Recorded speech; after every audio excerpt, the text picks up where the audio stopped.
നമസ്കാരം. വീണ്ടും മണിപ്പിച്ച് Malayalam YouTube channel നിങ്ങളൊക്കെ കാണുന്നതിൽ എനിക്ക് വളരെ സന്തോഷം. ഇന്ന് എന്ത് ചെയ്തുകൊണ്ടിരിക്കുന്നത് എന്നാൽ പച്ചേപ്പാസ് ഗ്രൗണ്ടിൽ ക്രിക്കറ്റ് നോക്കിക്കൊണ്ടാണ് ഇരിക്കുന്നത്. ഒരു ടെന്നീസ് ബാൾ ക്രിക്കറ്റ് ടൂർണമെന്റ് നടന്നുകൊണ്ടിരിക്കുന്നു. പച്ചേപ്പാസ് എ ആൻഡ് ബിയിലാണ് കളിച്ചുകൊണ്ടിരിക്കുന്നത്. ഞാൻ പച്ചേപ്പാസ് എ ഗ്രൗണ്ടിലാണ് ഇരിക്കുന്നത്. ഈ പുറകെ നോക്കിയെങ്കിൽ ഈ ക്രിക്കറ്റ് ഹെക്സ് ഒക്കെ നിങ്ങൾക്ക് കാണാൻ പറ്റും. ഇന്ന് നമ്മൾ ഹോൾ ഡേ ഇവിടെ ഇരുന്ന് എൻജോയ് ചെയ്യാം എന്നാണ് വന്നത്. ഇങ്ങനെ നമ്മൾ ഈ ക്രിക്കറ്റ് ഗ്രൗണ്ടിൽ വെച്ച് റെക്കോർഡ് ചെയ്താൽ എങ്ങനെ ഇരിക്കുമെന്ന് വിഷ്ണു ഒരു ഉദ്ദേശം പറഞ്ഞായിരുന്നു. ലാൻഡ്സ്കേപ്പിൽ ക്രിക്കറ്റ് നോക്കും ചില സമയം. താളെ കത്തുന്നതും കേൾക്കാൻ പറ്റും. എൻജോയ് ചെയ്യാം. ഈ ആഴ്ച നിങ്ങൾക്ക് ഇരിക്കുന്ന ചോദ്യത്തിന് ഞാൻ ഉത്തരം പറയാം.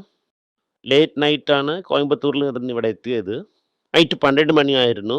നമസ്കാരം സാർ, എല്ലാവർക്കും നമസ്കാരം. സാർ, പോയ ആഴ്ചയിൽ മാർക്കറ്റിൽ എന്താണ് സാർ നടന്നത്? ഏറി ഇറങ്ങി. ബോസ്, വെള്ളക്കാരൻ വിൽക്കുന്നു, ആക്റ്റീവ് മ്യൂച്വൽ ഫണ്ട് വാങ്ങുന്നു, പബ്ലിക് സെക്ടർ ബാങ്ക് വാങ്ങി, അങ്ങനെ നിഫ്റ്റിയെ കയറ്റി നിഫ്റ്റിയെ മാനേജ് ചെയ്യാൻ ട്രൈ ചെയ്യുന്നു. പിന്നെ അവസാനത്തെ ദിവസം ഫ്രൈഡേ എന്താ എന്നാൽ അവിടെയും ഒരു ഡെഡ് ക്യാപ് ബൗൺസ്, ഇവിടെയും ഒരു ഡെഡ് ക്യാപ് ബൗൺസ്.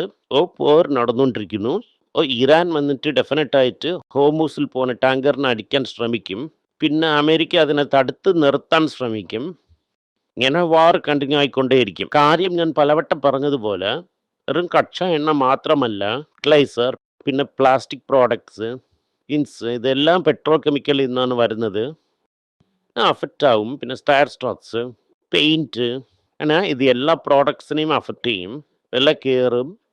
ഇത് മാത്രമല്ലാതെ ഇന്ത്യയിൽ വന്നിട്ട് ഈ എൽനിനോ എന്നത് വളരെ ഇമ്പാക്റ്റ് ആയി. ഓവറോളായിട്ട് മഴ കറക്റ്റായിട്ട് പെയ്യുന്നില്ല എന്നത് ക്ലിയർ ആയിട്ട് അറിയാൻ പറ്റുന്നു. കോയമ്പത്തൂർ ചെന്നിരുന്നപ്പോൾ കേരളത്തിലുള്ള ആൾക്കാരെ കണ്ടായിരുന്നു. അപ്പോഴാണ് ഞാൻ അറിഞ്ഞത് കേരളത്തിൽ മൺസൂൺ ഫെയിലിയർ ആണ്. പിന്നെ അതുപോലെ തന്നെ കർണാടകയിലും മൺസൂൺ ഫെയിലിയർ ആണ്. ഇത് കാരണം കാവേരി പ്രശ്നത്തിനെ കുറിച്ചും കൂടെ വലുതായിട്ടാണ് സംസാരിക്കുന്നു. സോ ഇതൊക്കെ നോക്കുമ്പോൾ വിലവാശി ഡെഫിനറ്റായിട്ട് കയറാൻ പോകുന്നു. ഞാൻ നിങ്ങളുടെ അടുത്ത് അറിയിച്ചതുപോലെ ഈ അരിയുടെ വിലയൊക്കെ ഓൾറെഡി കയറിയായിരുന്നു. അതുപോലെ തന്നെ നമ്മൾ ഈ ഭക്ഷണത്തിന് ഉപയോഗിക്കുന്ന എണ്ണയുടെ വിലയ്ക്കും കയറിയിട്ടുണ്ട്. കാര്യങ്ങളൊക്കെ വലുതായിട്ട് ഇമ്പാക്റ്റ് ചെയ്യും. പിന്നെ ഈ PCSനെ കുറിച്ച് ഒരുപാട് ആൾക്കാർ പറഞ്ഞിട്ടുണ്ടായിരുന്നു, ഇതൊക്കെ ഇഴുത്ത് മൂടുന്ന കമ്പനിയാണ്, ഇതിനെ പൂട്ടിയിടും എന്നൊക്കെ പറഞ്ഞായിരുന്നു. അങ്ങനെ പറഞ്ഞത് മാർക്കറ്റിൽ അതിനടിച്ചത്. ആ സ്ഥിതിക്കൊന്നും എത്തൂല. റവന്യൂ ഏറിയിരിക്കുന്നു. റവന്യൂ ഇന്നും കുറഞ്ഞില്ല. Q2 റിക്കവറി വരും. മാർജിൻ സേഫായിട്ടാണ് ഇരിക്കുന്നത് എന്ന് ഒരുപാട് ആൾക്കാർ സംസാരിക്കുന്നു. ഇത് ലേറ്ററാണ്. ഞാൻ പറഞ്ഞായിരുന്നു 3000-ൻ്റെ താഴെ ചെല്ലുവാണെങ്കിൽ കൺസിഡർ ചെയ്യുമെന്ന്. അങ്ങനെ പോയിട്ടുണ്ടെങ്കിൽ അത് ഇന്നും കൺസിഡർ ചെയ്യേണ്ട ഓപ്പർച്യൂണിറ്റിയാണ് എന്ന് ഞാൻ അറിയിച്ചായിരുന്നു. എന്തുകൊണ്ടാണ് ഞാൻ ഹോക്കി എടുക്കണ്ട എന്ന് പറഞ്ഞു എന്നാൽ, ഒന്ന് ഇൻഫിയ ട്രിപ്പിൾ ഡിജിറ്റിന് കൊണ്ടുവന്നെന്ന് വെച്ചോ, അന്നാമേ എനിക്കറിയില്ല. ഇപ്പോൾ ഇൻഫോസിസിനെയും നിങ്ങൾ ഇൻഫി, TCS, HCL, വിപ്രോ, ഇതൊക്കെ നിങ്ങൾ മാറി മാറി കൺസിഡർ ചെയ്യുവാണെങ്കിൽ ഡെഫിനറ്റിനെയൊക്കെ നല്ല ഉപയോഗമുണ്ടായിരിക്കും. 5 വർഷം കഴിഞ്ഞ് നോക്കുമ്പോൾ ഇതൊക്കെ നല്ല ഒരു ഇമ്പാക്റ്റായിട്ട് കാണാൻ പറ്റും. ലോങ് ടേം ഗ്രാഫ് ഓഫ് TCSൽ ഇത് ഒരു മൈനർ ഡിപ്പായിട്ട് തന്നെ ഇരിക്കും. ഒരു കമ്പനി മെയിനായിട്ട് ഇല്ലാതായി പോകുന്ന കാരണം കടം കാരണമാണ്. ജപ്പാനിൽ ഞാൻ വന്നിട്ട് 1000 വർഷം കമ്പനിയൊക്കെ ഞാൻ കണ്ടിട്ടുണ്ട്. ഈ കമ്പനിയിൽ ഞാൻ 1000 വർഷം ഇരിക്കും എന്ന് ഞാൻ നിങ്ങൾക്ക് ഉറപ്പ് തരുന്നില്ല. ബട്ട് ഈ കമ്പനിയിൽ കടനില്ല. സർവീസ് പ്രൊവൈഡ് ചെയ്യുന്നു. AI സർവീസും പ്രൊവൈഡ് ചെയ്യാൻ പോകുന്നു. ഇതിൽ ഞാൻ മേജർ പ്രോബ്ലം ഒന്നും കാണുന്നില്ല. ഒരേ ഒരു കാര്യം എന്തെന്ന് വെച്ചാൽ, മുമ്പേ പോലെ ഡിവിഡൻഡിന് ടാറ്റാസിനും കൊടുക്കൂല, നമുക്കും തരൂല. ഇതെന്ന് വെച്ചാൽ ആ കാശിന് അവർ ഇതിൽ ഇൻവെസ്റ്റ് ചെയ്യും, AI ക്രെഡിബിലിറ്റി ഇമ്പ്രൂവ് ചെയ്യാൻ വേണ്ടി. പിന്നെ അതിൻ്റെ കൂടെ അവർ 2-3 ഡേറ്റാ സെൻറ്റർ ചെയ്യാൻ പോകുന്നു എന്ന് പറയുന്നു. ഓൾ ഇൻ ആൾ ഞാൻ ഇതിനെ പോസിറ്റീവായി തന്നെ കാണുന്നു. റിസൾട്ട്സ് എന്നെ പൊറുത്ത മട്ടിൽ ഇത് വേഴ്സ്റ്റ് ബിഹൈൻഡ് അസ് എന്നാണ് തോന്നുന്നു. പക്ഷെ അത് പ്രൈസിൽ കാണാൻ പറ്റുമെന്ന് എനിക്ക് അറിയാൻ പറ്റുന്നില്ല. ബട്ട് ഇത് താഴെ ഇറങ്ങുവാണെങ്കിൽ അത് കൺസിഡർ ചെയ്യാൻ ഒരു അവസരം കിട്ടുന്ന കാരണം അത് സന്തോഷമാണ്. വേഴ്സ്റ്റസ് ബിഹൈൻഡ് അസ് എന്ന് നിങ്ങൾ പറയുന്നു സാർ. പ്രശ്നം തീർന്നു എന്ന് നിങ്ങളെ വിശ്വസിക്കുന്ന അല്ലേ സാർ വേഴ്സ്റ്റസ് ബിഹൈൻഡ് അസ് എന്ന് പറയുമ്പോൾ? നിങ്ങൾ ഒവ്വൊരു ഡേ ടൈം നോക്കിയാണ് അനലൈസ് ചെയ്യുന്നത്. നിങ്ങൾ ഇതിനെ പറയുമ്പോൾ പ്രൈസ് കറക്ഷനിൽ ഞങ്ങൾക്ക് അത് റിഫ്ലക്ട് ആയില്ലെങ്കിൽ ഇത് വന്നിട്ട് അപ്പൊ ലഞ്ച് ടൈം അല്ലേ സാർ യഥാർത്ഥത്തിൽ? പ്രൈസ് കറക്ഷൻ റിഫ്ലക്ട് ആയി AI ബബിൾ മേടിക്കുവാണെങ്കിൽ അതാണ് ഞാൻ ചോദിക്കുന്നു. പ്രൈസ് കറക്ഷൻ്റെ അകത്ത് പോകുന്ന മുമ്പേ എങ്ങനെയെങ്കിലും ഒരു വർഷം നിങ്ങൾ അകപ്പെടുവാണെങ്കിൽ എന്ത് ചെയ്യും? ഉദാഹരണത്തിന് ഇപ്പൊ 2000-ന് നിങ്ങൾ കൺസിഡർ ചെയ്തുകൊണ്ട് 10 ലക്ഷം രൂപ ഇറക്കിന്ന് വെച്ചോ. 1000 രൂപയ്ക്ക് ചെല്ലുവാണെങ്കിൽ നിങ്ങൾ കരയുമല്ലേ? പിന്നെ ഇന്നൊരു 10 ലക്ഷം ഇറക്കാം. അങ്ങനെ ഇറക്കിയെങ്കിൽ പ്രശ്നമില്ല.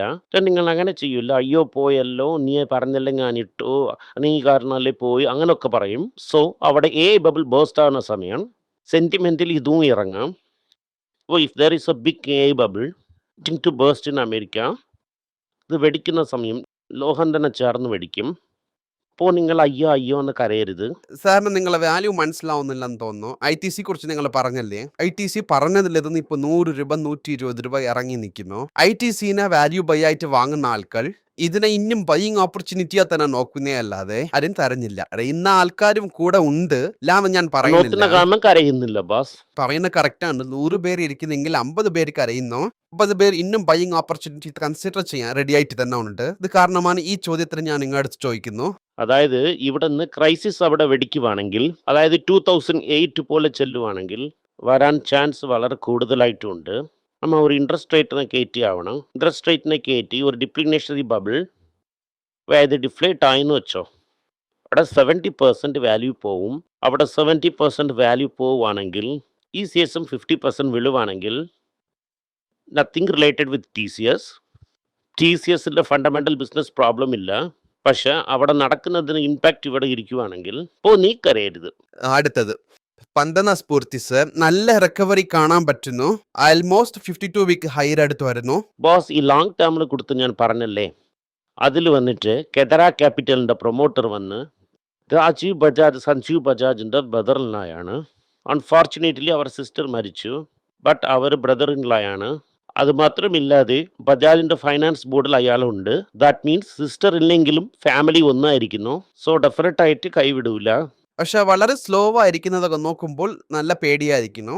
ഇപ്പോ ഈ ചോദ്യങ്ങൾ ചോദിച്ചതിന്റെ കാരണം എന്തെന്ന് വെച്ചാൽ 52 വീക്ക് ഹൈർ അടുത്ത് വന്നു, കുറച്ചെങ്കിലും നമ്മൾ പ്രോഫിറ്റിലിരിക്കുന്നു. സോ പെട്ടെന്ന് കൊടുത്തിട്ട് ഇതിരുന്ന് ഓടാമാണ് നോക്കുന്നു. People who don't have access to capital, access to capital കൊടുത്ത് തന്നെ സൊസൈറ്റി വളരണം.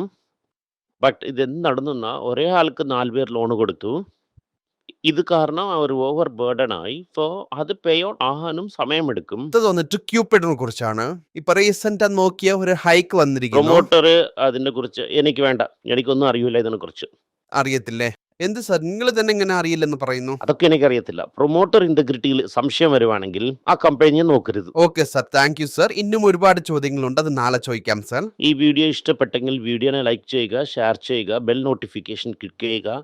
പറ്റുമെങ്കിൽ വീഡിയോ നിങ്ങളുടെ ഫ്രണ്ട്സിനും ഫാമിലി മെമ്പേഴ്സിനും അയച്ച് അവരെയും നോക്കാൻ പറയുക. നന്ദി, നമസ്കാരം. എല്ലാവർക്കും നമസ്കാരം. കൊച്ചുങ്ങളുടെ financial literacy book money for nothing എന്ന ഒരു 2ാമത് പാർട്ട്, ചെക്ക് എങ്ങനെയാണ് ഫില്ല് ചെയ്യണം, ഈ ഡെപ്പോസിറ്റ് ബില്ലൊക്കെ എങ്ങനെയാണ് ഫില്ല് ചെയ്യണം, ആശയം എങ്ങനെയാണ് എവോൾവ് ആയി വന്നു, ബാർട്ടറിലിരുന്ന് ഡിമോണിറ്ററൈസേഷൻ വരെയുള്ള കാര്യങ്ങളൊക്കെ കവർ ചെയ്തിട്ടുണ്ട് ഇതിൽ. ഇത് 10 മുതൽ 12 വയസ്സ് വരെയുള്ള കൊച്ചുങ്ങൾക്ക് ഇത് വളരെ യൂസ്ഫുൾ ആയിട്ടിരിക്കും. ഈ ബുക്കിന് ഇപ്പോൾ ഒരു സ്പെഷ്യൽ പ്രൈസിൽ 450 രൂപയ്ക്ക് കൊടുക്കുന്നു. നിങ്ങൾ ഇതിന് യൂസ് ചെയ്യാം. honeypage.com വെബ്സൈറ്റിനെ സബ്സ്ക്രൈബ് ചെയ്യാം.